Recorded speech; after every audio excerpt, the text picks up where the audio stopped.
So here I am in Mubendi, which is the home of, on Mubendi Hill is the spiritual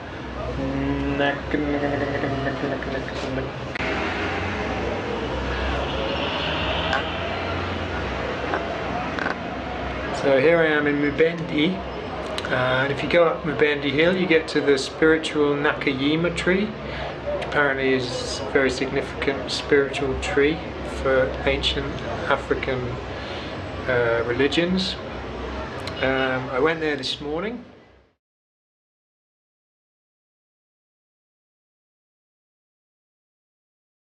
Okay, so I think I've solved the problem, although I've had some slightly disappointing news in the interim. So I decided to go for the small cup for my dream. So I've there's my bed under the mosquito net, and I've cunningly positioned my my dream pot on top of it, because I figure that's if I'm going to be sleeping there, then that's the perfect spot for a dream to pass through. That's my thinking. And to keep the other pot from getting contaminated with a dream, this is the bathroom here, and I've put it on top of the cistern and stuffed it full of socks, which is going to be bad for the socks, but I figure it's the best place to keep it.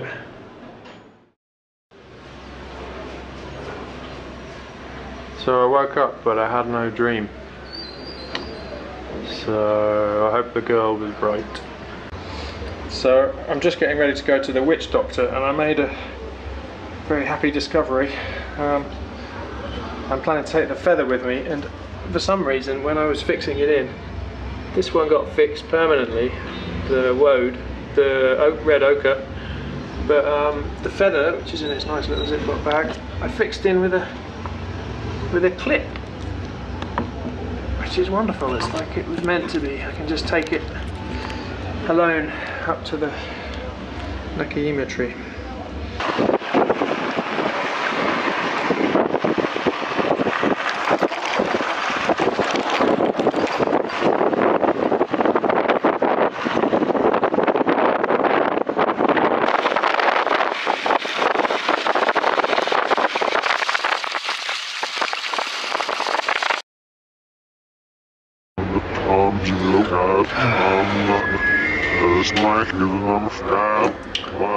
So I went back to the tree the following day. Yeah, I took a bike, I took my dream pot, and I went back, and they smiled when they saw me. They were like, "Oh, you've come back." And I showed them the pot, and I was like, "Yeah, I want to have a dream." And then she was like, "Where's the milk?" I was like, "What do you mean, where's the milk?" She thought the milk came out of the tree. And she didn't say, no, that's the, I think you'll find that's the caves of the Thingamy Princess up in Fort Portal that weeps milk. Though probably it is, and my social worker friend got it wrong. She just said, "No, if you don't bring your own milk, then we can't help you with the dream." I was obviously pretty disappointed because I had to go that day. So that was a bit of a non-starter. But then they were like, "Well, if you want to pray, then you can go to the tree and you can pray with the witches, with the the shaman ladies, which I'm not sure, dressed in white, really old lady smoking a pipe, most relaxed leaders of ceremony that I've ever seen. It's pretty cool, tough looking but relaxed." So yeah, I was like, "Yeah, okay, I'll do that. Sounds good." So first I had to do some stuff with a root. It cost a lot of money. That was the one thing. Religion is normally free where I'm from, but here it was definitely not free. I had to buy a root, a twisted tobacco leaf, I guess, containing, no, maybe banana leaf, not sure, containing coffee beans. I think I had like 4 twists of these. So then I went up to the tree, and the tree is like, these buttresses are just mega. It's big, it's really big. It's not a small tree, and then it's got these whopping great monster roots coming out of it. And there's like a few this end of it, another one here, boff, boff. And then there's more going around behind. And then here, this is the thing the lady was talking about, the social worker. There's this kind of weird, it does look like a boob. So maybe that's the thing. I haven't checked it on Wikipedia, and I'm not going to. You can if you want. And around in this area, there's straw. Actually, it's all around the tree. I don't know if I'm going to draw it all. And then here is the witch lady. She's smoking a pipe. And then just hanging around. Probably she didn't want to get involved with me. The super cool other witch lady who's a bit younger. She's got wicked trainers on. She's probably, I don't know, in her 40s. And she was like, I get the feeling she was this famous druid lady that I read about somewhere else. She was cool. She clapped me when I finished. Okay, so I come in and I say hello to the lady, and then sit down. And then she asks for the pot and she takes it, and then I'm like, can I stick my feather in there? And she's like, yeah, whatever. She's cool with it. And she does something with the coffee beans. I think she gives them to me and they go into a bowl. It was great as well because I really love coffee. Yeah, that's right, I have to unwrap the leaves and then I get all the coffee beans and they go in a bowl. Then I have to give some money and I have to pray, which involves kneeling like this, I think. And then put my hands out and I've got the coffee beans in my hands because I'm praying to the tree. Anyway, and then we went off and we went into the first room, and she's saying some kind of words, and I'm here attempting to pray. So I've got the beans in my hands somewhere here, and she's like, you've got to pray and then you've got to throw the beans into the bowl of the tree.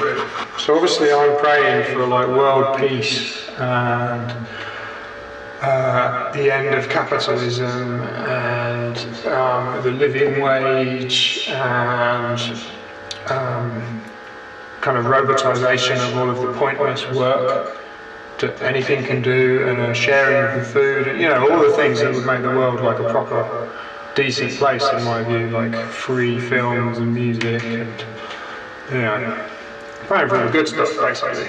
If you don't want to work, you don't have to. If you do want to work, then it's kind of contributing to humanity, and, you know, there's no crazy people, there's no money, people aren't making, you know, huge divides. Anyway, so I'm like, praying, and then we go to the next one. Again, she's here with her pipe, and I'm down here somewhere, praying, again with the beans. And then they go into the bowl of the tree. Oh, that... Yes, I've seen Bill and Ted's Excellent Adventure and The Bogus Journey. What do you mean, you haven't? Well, you should watch it, it's important. And be excellent to one another. I forgot, yeah, the feather. So there's the feather and there's the bowl. I got really into it. I was really like, you know, whatever there is out there, like, you know, bring some goodness forth, like, give me, you know, give us all, like, a way forward and a better quality for all. It's all there in front of us, you know. We just need to pull it all together and agree on a few simple things.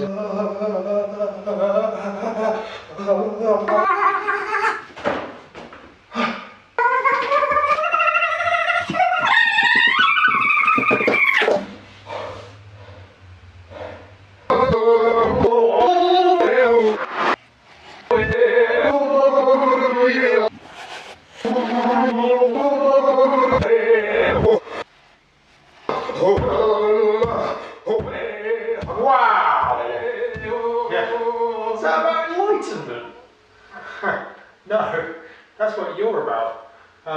It's more about our roots, really. Come on, let's go. No, I like thinking about how all existing religions that we have today are probably just as connected to their predecessors, the original religions, as we are to our ancestors. You know, they come from somewhere, they don't just come from nothing. Kind of like the genetics of religion. Ladies and gentlemen, welcome to my talk on my visit to the Irangi Hills in Tanzania. Thanks for coming, and here comes a pan of the area. The first thing that I'm happy to share with you is that this time, like in my visit to Uganda, we found that there are diamonds, this time not in the trees but in the caves. It must be a thing about African religion, there's somehow something special in the air. Here comes another one. Now I'm just going to take you direct into the first video without any explanation.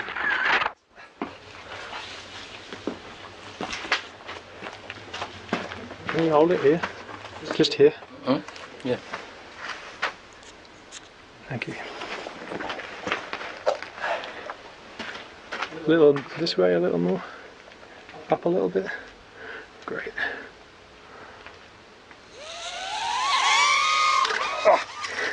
Where do you want it to go? Just here, really. On your own. Just so it's flying for just a moment.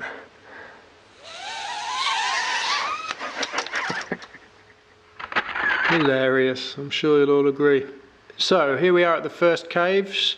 This is, I don't want him just to be a faceless hand, this is Vincent, my irreplaceable driver. If you ever want somebody to take you to Tanzania and drive you around on a harebrained mission, then he's your man. Maybe see me for his email address afterwards if you're interested. Now let's go straight into the next video. I'm not going to let you know what's going on yet, but I'll tell you soon. Oops. What's happening? I think I can forward a little bit as well. Oh, it was good. Oh, it's good. Oh. Stop it. Alright, so what the hell's going on here then? Well, this here is the guide that took us around. He was a lovely chap. He was studying archaeology or something, I think it was. So the annoying thing was, he said I wasn't allowed to film the caves directly. I could only photograph them. If I wanted to film them, I had to pay $100. So I said, well, what about if we film away from the caves? Because I really have to film this helicopter flying this feather that I've cast a spell on at the Nakayima tree. And I really need to fly it in front of these caves that have got all of these amazing ancient paintings on. So I said, what about that? And he said, yeah, okay, you can film away.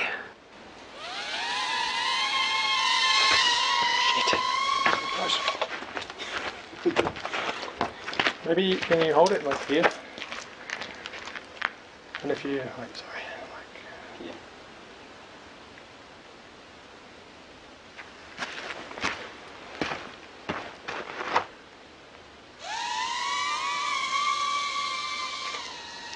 Oh, oh. I think that's it. Okay. Actually, that was him helping me in the last clip. That was Vincent asking me if I got the shot and then laughing.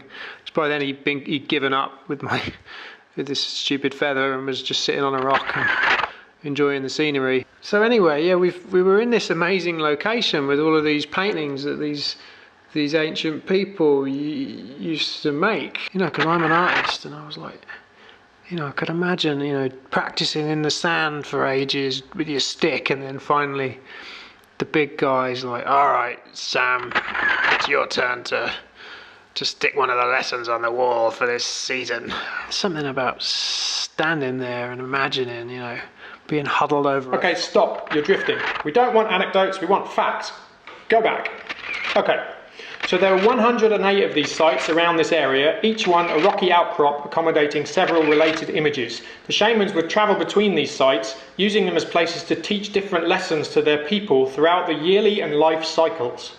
Like illustrations with stories attached, lessons on how to live. This one is totally contemporary. It is about the need for exercise. See how the figure on the right is filled with power because of the star jumps he is doing. This one is less cool these days. The three men are disguised as an animal so that they can sneak up to and capture the fellow in the middle's chosen wife, as he is too shy to go and ask the father. This one contains the sun symbol and two people, one the parent of the other. It shows the cyclical nature of things under the sun. Interesting today, but less direct relevance due to the advance of technology and the changes that this brings in what was once a changeless land. This one is about filling your legs with... Anyway, the point is, images are a great method for delivering methodology to live by. This is why the images should not be controlled by the people who want to sell you things. They should be regulated by the shamans. What? No way! They should be controlled by the artists! No, you've got to be kidding me. Artists are completely empty vessels and the shamans are nut jobs. It should be controlled by the scientists! Maybe up a bit? Yeah. Good, yeah. Nice.